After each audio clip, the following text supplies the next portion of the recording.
This weekend, the scene shifts to Bristol for a big weekend of racing action. Friday, NASCAR Busch Series qualifying on Speed, followed by Winston Cup qualifying on Fox Sports Net. Saturday, the NASCAR Busch Series races here on FX, followed by Winston Cup practice. Sunday, NASCAR this morning's Smirnoff Ice Triple Black on Fox Sports Net. And then the Winston Cup race is on Fox as Kurt Busch tries to defend his title at Bristol. NASCAR this weekend across the Fox networks. You know, Mike and Larry, David Green and Kerry Earnhardt, who are out of the race right now, I guess they're making repairs. They had finished all the laps that had been run so far this year. So today that's why they were both in the top 10 in the points. And but today it's going to take its toll on those point standings. You know, we were talking about, you know, chasing this racetrack. Another thing we're chasing is halfway because weather is threatening. And we're looking for lap 74, and we were told, hey, once this race is started, if we don't get to halfway, we're going to be here next clear day. But Matt Yoakum, that could be a curveball for, I think, Ron Hornaday. Larry Mack, Ron Hornaday was really hoping we would start this race today, which in fact is Ron and Lindy Hornaday's 25th anniversary. They're celebrating that today, hoping to celebrate even more in Victory Lane. But the biggest reason why they're glad to see the green flag drop, because the rain date is supposedly April 19th, which just so happens to be his only son, Ronnie III's wedding day. They could have dodged a big bullet here today. Yeah, nobody wants to see this race go the distance more than Ron Hornaday. The 87 of Joe Nemechek has gone to the garage area with a misfire. Here's Steve. Mike, before the first pit stop, Jason Keller had described his car as very loose. They put a half pound in the left front tire and a half pound in the right rear. Since they restarted the race, Jason said the car feels better, but he's still having a hard time getting back in the throttle in the center of the turn when he wants to.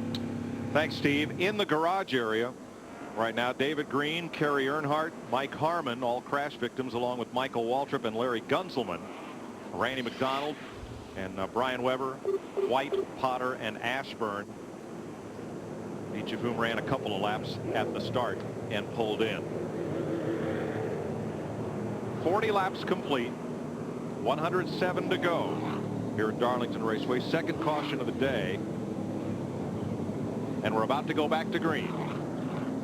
Still have 23, 24 cars on the lead lap. First DNF for Joe Nemechek at Darlington in 12 years. Y'all want to crank it up? Well, why don't we do that? Me, it's a Monday, St. Patrick's Day. Strap those speakers down. Let's go.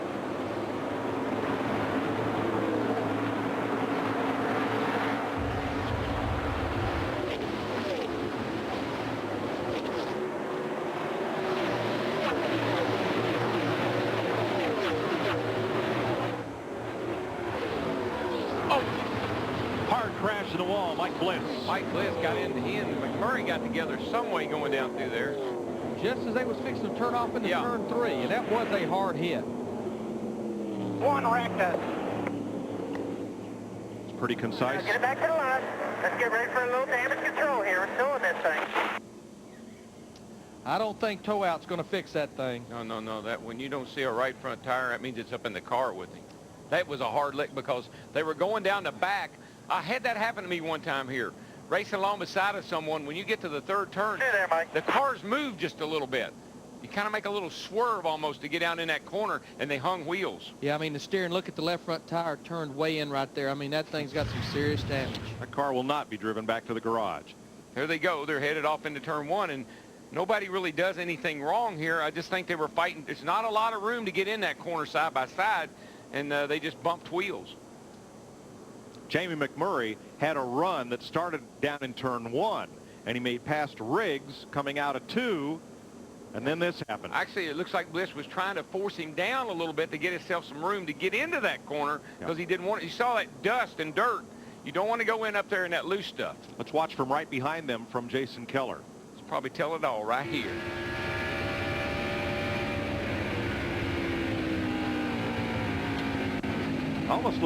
Did it look like Bliss started his entry into the corner before McMurray did? It looked like they both moved at the same time. Yeah. One went up a little, the other came down a little. Mike Bliss, the Craftsman Truck Series champ, climbs out unhurt but unhappy. Steve?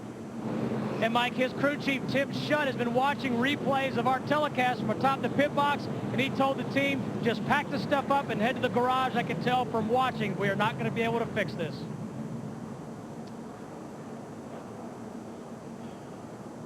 Mike Bliss. He had a fast race car. From turn 3, it's a bit of a walk back to the Busch Series garage area, and he'll get the mandatory ride. Third caution of the day coming out of lap 42. There's the contact between Jamie McMurray and Mike Bliss. Getting set for the restart in Darlington. Todd Bodine leading Scott Wimmer and Johnny Sauter, all in Chevrolets. Then the Dodge of Jamie McMurray and the Fords of teammates Scott Riggs and Jason Keller. The rest of the top 10 all Chevrolets. The restart will begin lap 48. Still have only the one car up there beside Todd Bodine, lap down Hermie Sadler in the 54 car.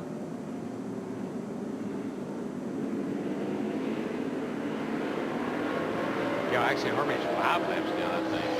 4 laps down. That is kind of strange that nobody would come up and want to get their lap back. This might be one of those places where they figure it's not a very safe place to be. And our experience today has shown that. McMurray has another run. He's going to take it 3 wide again into turn 3. Somebody has to give. Wow.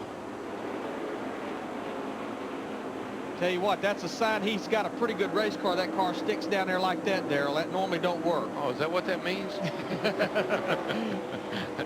Morgan Shepherd on pit road is Sadler, the lap car, the 54, surrenders track position to McMurray. That has allowed Sauter and Wimmer to scoot away from the field. Hadn't been a very good day for guys in the top 10 in points. 3 guys in the top 10 already out of the race. Bliss, Green, and one other guy, Kerry Earnhardt. Yeah, all 3 of those guys. Steve Burns. And Mike Bliss has just emerged from the infield care center. Mike, you don't look happy. Tell us, first of all, if you're okay, and then what happened. Well, I'm all right. I just had a good run getting into 1 and went under the 10, and then went down the back straightaway. And next thing I knew there was a car on the inside of me, and then I was into the wall. And I don't know what happened. I can't say much, but it's just a shame. That Rockwell I Mesa Chevy was really fast today. I was just riding along, just like you're supposed to do here, and dodge bullets, and I just was a bullet. Tough break for Bliss, who had a good run going. And Mike, when you say, I'm not sure what happened, it's really hard to say. Right. You know when you go down there in that third turn, it's tight. Did I move down a little or did he move up a little? You're never quite sure. And even after you look at the tape, it's pretty hard to tell. And it's frustrating from a driver's standpoint of view. Shane Mill in that 48 car, he was all the way on the apron through turn 2. Got to run here on Got Scott Wimmer just hit the wall hard in the middle of 3 and 4. Yeah, he's coming. He's off the pace. He's dropping to the inside. I mean, he hit it real hard. Yeah, he's got quite a lot of damage to that right side. That turn is a lot slicker from the race yesterday than I think these guys realize. You just flew motor. I think I'm back. He's just got into the wall. Yeah, he's down on the apron. He's going to come in and lose several laps in the process. Yeah, he's got a lot of damage to the right side. Comes in here 6th in the points. So the new second place car is McMurray behind Todd Bodine.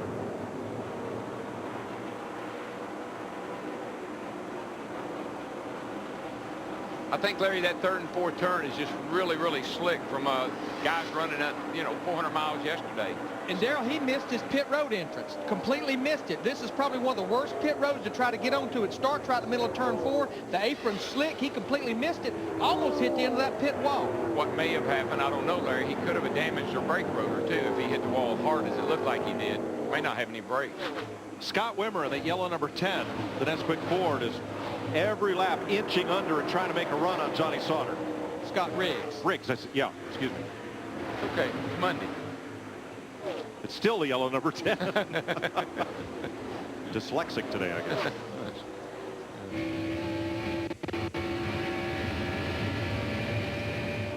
So, having failed in that, his teammate Jason Keller is going to take a run at him. Scott Riggs, that's another team that came down here and tested the 10 car. He got him old Darlington stripe the other day in practice. Went up there and kissed that wall coming off turn 2. It's okay to rub it. I mean, there's, you know, you can rub against it. You just can't drive into it. I mean, it's like any other wall. When you do that, it'll tear your car up. But for some odd reason, you can rub this wall, do some sheet metal damage, and keep on going. I think it's because the center of the corner, you're running really slow. I mean, you're not running 200 mile an hour, you're running 150 mile an hour. Boy, Todd Bodine, our leader, he's pulled out to a 3-second lead. No sponsor on that car. It's hard to believe that race car can run many more races without something on the side of those quarter pounders. At no other track does the adage 2 cars go side by side and somebody can close right up on top of them. Is that more true than right here at Darlington? It's almost like when we go to Daytona and Talladega and 2 cars running side by side and a car back behind them gets a big draft and goes by both of them. Same thing here. It's a momentum thing. The guy back lays back a little bit, times it right, you smoke right by him down the straightaway. Jason Keller has backed up a bit among several cars. The handling's starting to go away. And Steve Burns is with a driver who did not have the luck of the Irish today. Not at all, Mike Joy. We're continuing on the 37 of David Green. David, what happened and can you get back out? Well, we hit the wall pretty good up there. Michael, I don't know what happened with Mike on the 12, but I kind of saw what was happening, got slowed up, and I think I got a little help pushing me, but we couldn't stop. And, you know, I was dodging a lot of slow cars out there, but, you know, I'm proud of my guys. It's a great race team, and we'll be back. Unfortunate today, but we'll be back. All right, thanks, David. Problems also for the 56 of Tim Sauter. He has clobbered the wall on the front straightaway, bringing out our 4th caution flag. Now, Larry, these guys, as we've documented, only have 3 sets of tires. They've already used 1, and we're not quite halfway yet. Somewhere along here, you're going to have save a set of tires. I still believe we're going to see them come to pit road. They have 2 sets left. I think they're going to come to pit road with only about 87, 86 laps to go. Pace car hadn't picked them up yet, so the pit road is closed. But you're right, Darrell. I mean, I have never envied these Busch crew chiefs. If this was Winston Cup yesterday, I think there was a point where they ran 5 laps. Caution came out, everybody to pit road for 4 more tires. You do have to really regiment yourself when you use your tires to make sure you don't end up without a set. And who was it? Jimmy Smith, who owns Jimmy Spencer's car, called his crew chief and said, thanks for saving me all that money and not coming in. About $1,500 right. for 5 laps. But I just believe with 2 sets left, we'll see them in pit road. There you see Tim Sauter, the 56 car, on the front stretch. Now, what you would like to... That's a hard hit on the inside. Oh, it is. What you'd like to see is a green flag pit stop, because that does not count against your 3 sets. So if you came in, if everybody pitted under green. From Stanton Barrett. Wow. And did you notice Regan Smith slipped right through there? He was very close onto Sauter and missed it. Missed one for the 2nd time today. There's Tim. He's out of the car, and he is okay.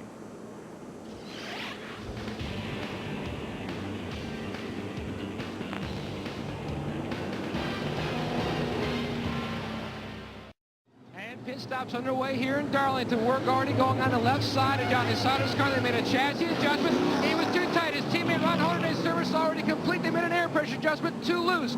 Meanwhile, service already completed on the 1 car of Jamie McMurray. He was tight. They were going to pull out the front fender and make an air pressure adjustment and pull off a windshield tear-off. Well, I'm going to tell you, Matt, give a call to Tony Liberati and that pit crew for Todd Bodine. That's twice they beat everybody off pit road in that 92 car. Good team, Larry. I mean, Tony does a really good job with that team and that car. We're told that Tim Sauter cut down a tire, which is what put that car spinning and into the wall. Let's have a look. That way back off in turn 4. Yeah, he just definitely looks like a flat tire. Totally by himself. He hit that wall, that inside wall, hard.